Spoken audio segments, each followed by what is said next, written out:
All right, see, now that's a slightly better question to ask, in the sense that infrastructure projects can mean anything from. So let's divide the aspects in a contract. Number one is the design, number two is the construction, and number three is the operation, right? And then there can be a fourth stage, which is called handover. If I'm talking about only the designing part of the contract, right, then it's more or less like a consultancy agreement. If I'm talking about the construction part of the contract, then I'm talking about infrastructure, right? If I'm talking about an operations and maintenance part, then I'm talking about management of that contract. And handover happens in what kind of model I'm operating, right? So there are various different models that operate. One is a build, operate, transfer, build, operate, own, transfer, build, lease, and transfer. So it totally depends on the kind of model I'm operating. And the T here, the transfer, stands for the handover stage. So if you were to take a very simple example, and what we ordinarily refer to as EPC, which is engineering, procurement, and construction, right? What EPC means is that from scratch, you will design, you will procure the necessary materials, and you will construct.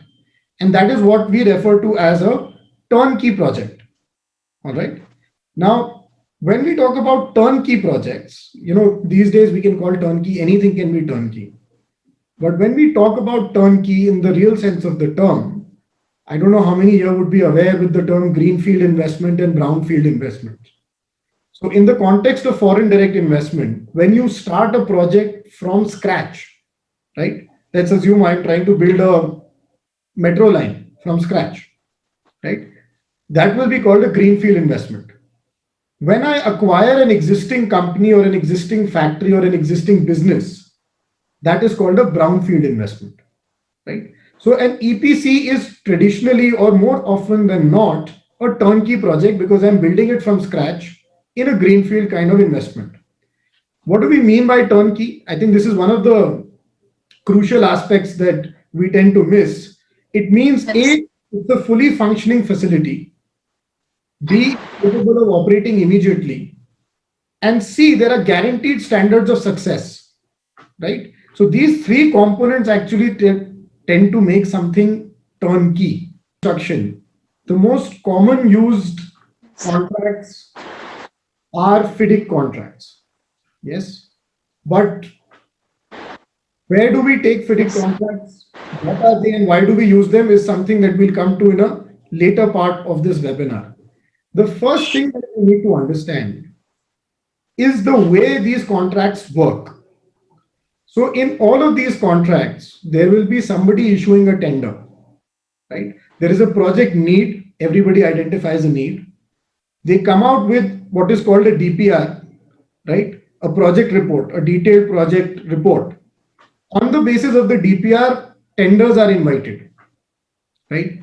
So you will be bidding for, let's say, the construction of a power plant, laying of electrical lines, laying of gas pipelines, operation and maintenance of a power project, whatever.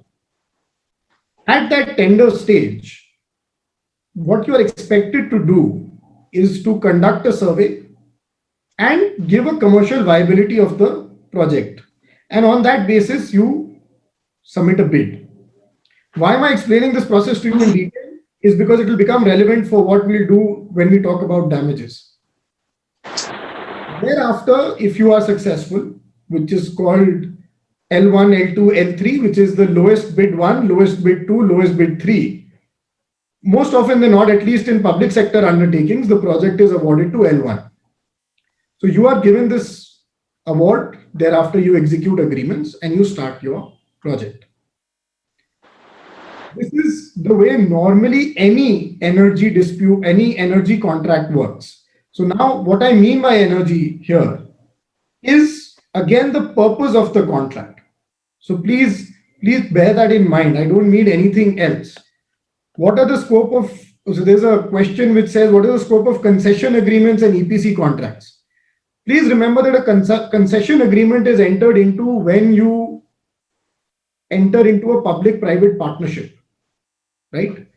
Ordinarily, a concession agreement, in the way we refer to it, is when you enter into a public private partnership, and a public private partnership is between the government and the private player.